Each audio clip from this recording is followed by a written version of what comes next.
परम सत्कार्योग गुरु प्यारी सास संगत जी, राधा स्वामी जी। संगत जी, साखी शुरू करने से पहले आपसे विनती है जी, अगर आप भी सतगुरु की रूहानियत भरी साखियाँ सुनना पसंद करते हैं जी और आध्यात्मिक से भरे इस मार्ग पर हमारे साथ चलना चाहते हैं तो इस चैनल को ज़रूर सब्सक्राइब कीजिए। हमारा उद्देश्य ज़्यादा से ज़्यादा लोगों को परमार्थ की इस राह पर साथ लेकर चलने का है जी। चलिए साखी शुरू करते हैं। आज की साखी मास्टर पूरन सिंह जी के समय की है। हम सब मास्टर जी के बारे में जानते हैं कि उन्होंने सद्गुरु की निष्काम सेवा करके ऐसी मिसाल कायम की थी कि जब तक यह दुनिया कायम है तब तक उन्हें याद किया जाएगा, चाहे वह शारीरिक रूप से हमारे बीच में नहीं हैं, लेकिन उनकी बातें और उनकी साखियाँ हमारे दिल में हमेशा ज़िंदा रहेंगी, क्योंकि उन्होंने अपने सद्गुरु के आगे खुद को समर्पित कर दिया था, खुद को उनके हवाले किया हुआ था और वह हमेशा गुरु के रंग में रंगे रहते थे। एक बार मास्टर जी संगत के साथ बैठे बातें कर रहे थे तो संगत में से एक संगी ने उठकर मास्टर जी से सवाल किया कि मास्टर जी, अगर हम उस मालिक के बच्चे हैं, उनके प्यारे हैं और मालिक ने हमें नामदान भी दे दिया है, फिर हमसे भजन सिमरन कराकर हमें सचखंड क्यों नहीं ले जाते? फिर हमसे मेहनत करवाने की क्या ज़रूरत है? यह सवाल सुनकर मास्टर जी मुस्कुराए। उन्होंने संगत को एक साखी सुनाई। मास्टर जी ने संगत को बताया कि पहले समय में एक राजा हुआ करता था। उसका एक बेटा था।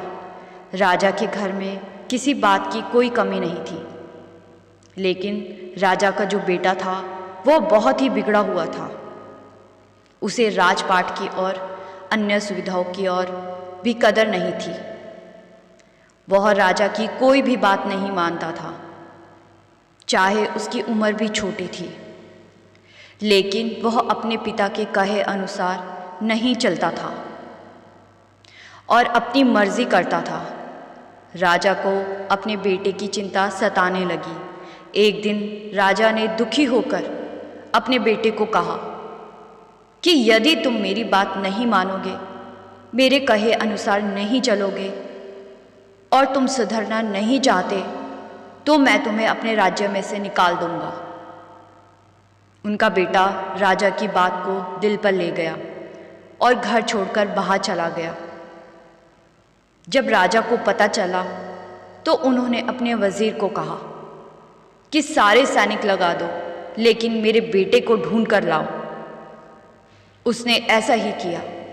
जितनी भी सेना थी सारी राजा के बेटे को खोजने में लगा दी, लेकिन राजा का बेटा नहीं मिला। और जब वह कहीं नहीं मिला तो वह राजा मन ही मन पछताने लगा कि मैंने अपने बेटे को क्यों डांटा। अगर मुझे पहले पता होता कि उसने घर छोड़कर चले जाना है तो मैं इसे कभी नहीं डांटता। राजा के सैनिकों ने बहुत ढूंढा, लेकिन उनका बेटा नहीं मिला। अब राजा का जो बेटा था वो दर दर की ठोकरें खाने के लिए मजबूर हो गया था। जब उसको कोई सहारा नहीं मिला तो वह एक भिखारी के साथ मिल गया।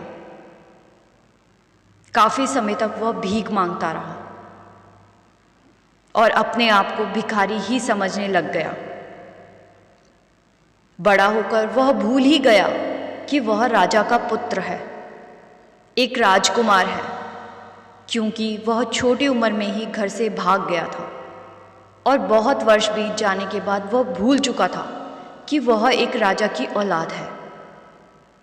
एक दिन वह भीख मांगता मांगता अपने पिता के राज्य में ही चला गया, क्योंकि किसी ने उसे कहा था कि राजा के दर पर जाकर मांग, वह राजा बहुत दयालु है, बहुत दान करता है, वह तुम्हारी झोली भर देगा।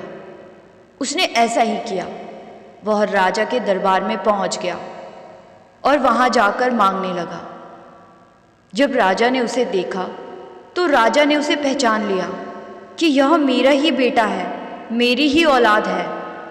संगत जी, चाहे हम अपने माता पिता को भूल जाएं, लेकिन माता पिता कभी अपने बच्चों को नहीं भूल सकते।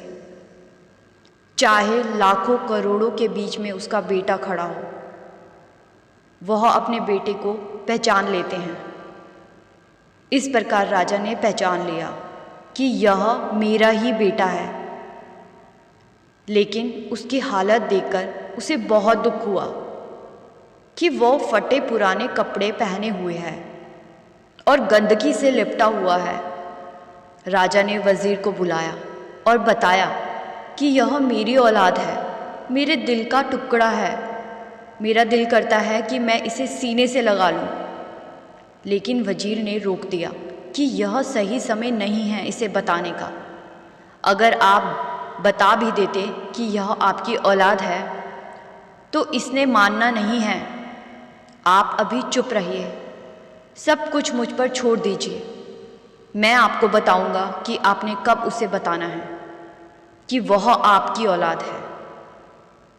राजा ने वजीर की बात मान ली। वजीर उस लड़के के पास गया और कहा कि राजा को तुझ पर बहुत तरस आया है, उसने तुझे नौकरी देने का फैसला कर लिया है।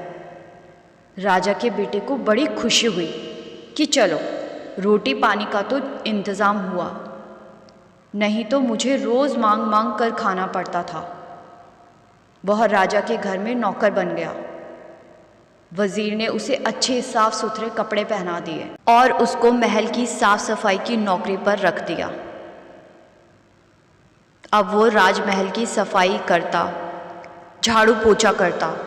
फिर वजीर ने उसे कहा कि मैंने तेरी सेवा देखकर तेरी ड्यूटी राजा के साथ लगा दी है।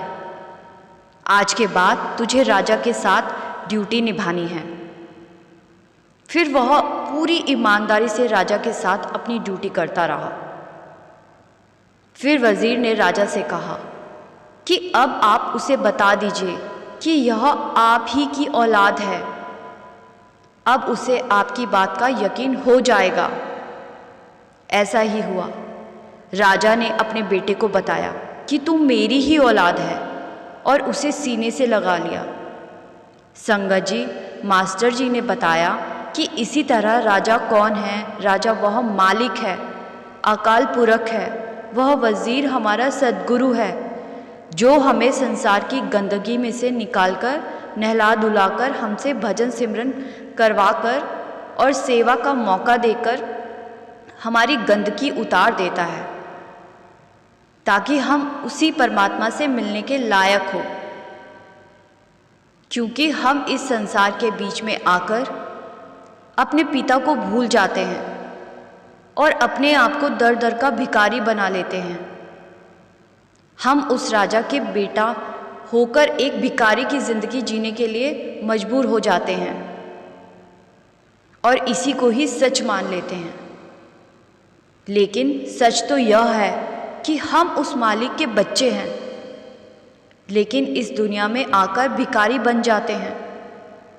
फिर सद्गुरु वजीर बनाकर हमें साफ सुथरा करते हैं, सेवा करवाते हैं, भजन सिमरन करवाते हैं ताकि हमारी गंदगी, हमारी मैल उतर जाए और हम उस कुल मालिक से मिलने के लायक हो जाए और सदा के लिए सचखंड के सदस्य बन जाए।